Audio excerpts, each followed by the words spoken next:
સરકારના અતિ મહત્વાકાંક્ષી બુલેટ ટ્રેન પ્રોજેક્ટ મામલે દક્ષિણ ગુજરાત ખેડૂત સમાજ દ્વારા હવે ઝીકા કંપની સામે જાપાનની કોર્ટમાં જે છે તે હવે કાર્યવાહી કરવાની જે ચીમકી અને જે તૈયારી છે તે કરવામાં આવી રહી છે। કારણ કે વર્ષ 2013ના જમીન અધિગ્રહણ નિયમ મુજબ ખેડૂતોને તેનો લાભ આપવામાં આવે તેવી સ્પષ્ટ માંગણી કરવામાં આવી રહી છે। જો કે જે પ્રમાણે 3 રાજ્યોમાંથી બુલેટ ટ્રેન પસાર થવાની છે અને આ ત્રણેય રાજ્યોમાં જે જમીન અધિગ્રહણનો જે નિયમ છે તે અલગ અલગ નિયમ પ્રમાણે ખેડૂતોને તેનો લાભ આપવામાં આવી રહ્યો છે, જેનો વિરોધ ખેડૂત સમાજ દ્વારા કરવામાં આવી રહ્યો છે। આપણી જોડે દક્ષિણ ગુજરાત ખેડૂત સમાજના પ્રમુખ સહિતના જે ખેડૂતો છે ઉપસ્થિત છે, સીધી તેમના જોડે વાત કરવાનો પ્રયત્ન કરીશું। રમેશભાઈ, જણાવો કયા પ્રમાણેનો વિરોધ છે અને ઝીકા કંપની સામે શા માટે હવે જાપાનની કોર્ટમાં જવાની જે તૈયારી છે તે કરવામાં આવી છે? ખેડૂતોને અને ખેડૂત સમાજને કોઈની સામે વિરોધ નથી, પણ સરકાર જ્યારે ખોટી રીતે જમીન સંપાદનની કાર્યવાહી કરે છે એનો વિરોધ છે ને એ બાબતથી ખેડૂતો શરૂઆત જ હાઈકોર્ટમાં દાખલ થઈ ગયેલા હતા। ત્યારબાદ જે સરકારે જે કાયદાકીય પાલન કર્યું નથી, સામાજિક અસરો અને જે પર્યાવરણ બાબતની અને જમીનના બદલાવ જમીન રીહેબિલિટેશન રીસેટલમેન્ટ જે કાયદાકીય સંપાદન કરતી નથી। કોવિડ-19 મહામારી ચાલી રહેલી હોય ત્યારે ખેડૂતોને રંજાડી અને પોલીસ બંદોબસ્ત ખોટી જમીન સંપાદન કરે છે, એ શું કામ કરે છે અમને ખબર નથી પડતી। અમારે ખેડૂત સમાજ સુપ્રીમ કોર્ટમાં કેસ પેન્ડિંગ હોય ત્યારે સરકાર ઉતાવળું પગલું ભરે છે, એની સામે અમને વિરોધ છે અને ખેડૂતોને યોગ્ય વળતર ન મળે તો અમે ચોક્કસપણે જાપાન કંપનીને અમે ફરિયાદ કરનારા છે કે જાપાનની કંપની જે ગાઈડલાઇન છે 39 પાનાની એમાં ચોક્કસ સ્પષ્ટપણે કહેવામાં આવ્યું છે કે સામાજિક અસરો માનવ અધિકારનું જે પાલન કરવું જોઈએ એ કરવામાં નથી આવ્યું, એટલે જાપાન કોર્ટમાં કેસ દાખલ કરનાર છે। હમણાં સુધી જમીન સંપાદનો પણ થઈ ચૂકી છે, મોટા ભાગના જે ગામડાઓના જે ખેડૂતો છે તે પણ આ રાજ્ય અને કેન્દ્ર સરકાર સાથે સહેમત થઈ ગયા છે, ત્યારે હવે કઈ રીતની લડત છે તે ચાલવામાં આવી રહી છે?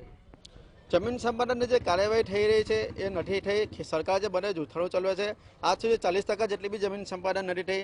જ્યાં જમીન સંપાદન રહી છે એ જગ્યા જમીન સંપાદન રહી છે ત્યાં જંત્રીનો ભાવ ઊંચો છે અને તે ખેડૂતોને પરવડી રહે છે, બાકી બીજી કોઈ જગ્યા જમીન સંપાદન થઈ નહીં। અમારા દક્ષિણ ગુજરાતની વાત કરીએ તો અમે સુરત, બારડોલી, વલસાડ અને નવસારી આ કોઈ પણ જગ્યાએ જમીન સંપાદનની કાર્યવાહી થઈ નથી।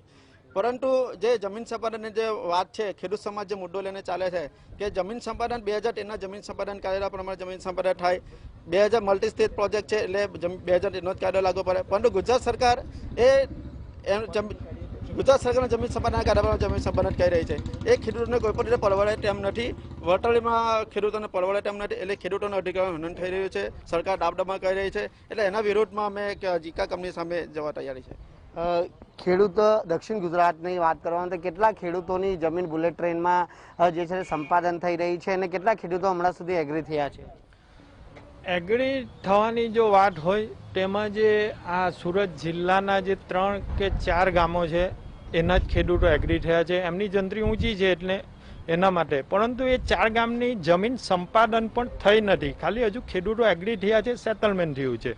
અને આ બાજુ જો વાત કરીએ તો દક્ષિણ ગુજરાતમાં ભરૂચ, સુરત, નવસારી અને વલસાડ એ જિલ્લાની અંદર જંત્રી નીચી છે। કોઈ પણ આમાં ખેડૂતો જે ભરૂચ હોય, સુરતના અમુક ગામો હોય કે નવસારી અને વલસાડ હોય એમાં કોઈ પણ ખેડૂતો એગ્રી થયા નથી અને સરકાર જે જમીન સંપાદનની વાત કરી એ તદ્દન ખોટી છે। એક પણ ગામની જમીન હજુ સુધી સંપાદન થઈ નથી અને ખેડૂતો સુપ્રીમ કોર્ટમાં ગયા હતા અને ખેડૂતો સુપ્રીમ કોર્ટમાં ગયા છે તો સરકાર આ શા માટે ઉતાવળ કરી રહી છે એ ખેડૂતોને અને કોઈને ખબર પડતી નથી। અને જો આના સુપ્રીમ કોર્ટના કારણે પણ જો નહીં નિકાલ આવે તો ગુજરાત ખેડૂત સમાજ ઝીકા કંપનીની પણ રજૂઆત કરશે।